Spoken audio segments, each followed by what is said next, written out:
الصحة النفسية مفتاح السعادة والتوازن في حياتك. مرحباً بكم. هل سبق أن توقفت للحظة لتفكر في صحتك النفسية؟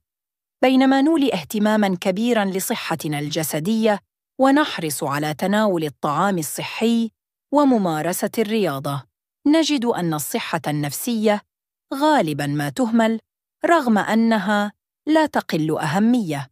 الصحة النفسية ليست مجرد غياب الأمراض النفسية، بل هي شعورك بالراحة الداخلية وقدرتك على مواجهة ضغوط الحياة اليومية والتعامل بإيجابية مع التحديات التي تواجهك. لماذا تعتبر الصحة النفسية مهمة؟ لأنها تؤثر بشكل مباشر على علاقاتك الاجتماعية. عندما تكون بحالة نفسية جيدة، تصبح أكثر قدرة على بناء علاقات صحية ومثمرة مع الآخرين.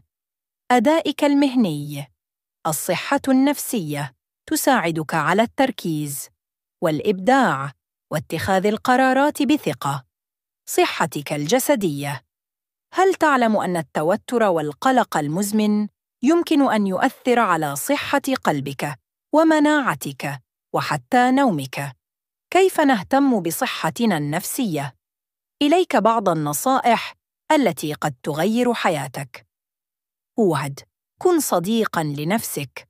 خصص وقتاً للاسترخاء، القراءة أو ممارسة هواياتك المفضلة.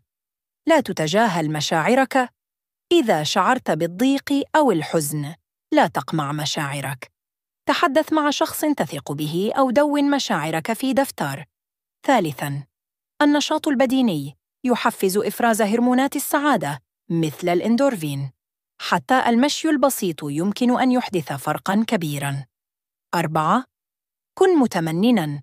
خصص لحظات يومية للتفكير في النعم التي تمتلكها حتى لو كانت صغيرة. هذا التمرين يعزز الشعور بالسعادة. 5. تعلم أن تقول لا تضغط على نفسك أكثر من اللازم. الحفاظ على التوازن بين العمل والحياة أمر ضروري. وماذا إذا شعرت أن الأمور تخرج عن السيطرة؟ لا تخجل من طلب المساعدة.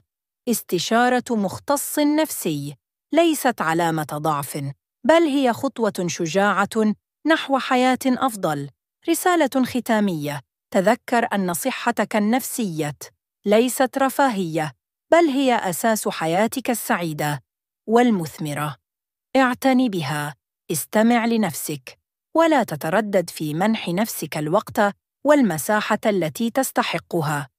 أنت تستحق حياة مليئة بالسلام والتوازن.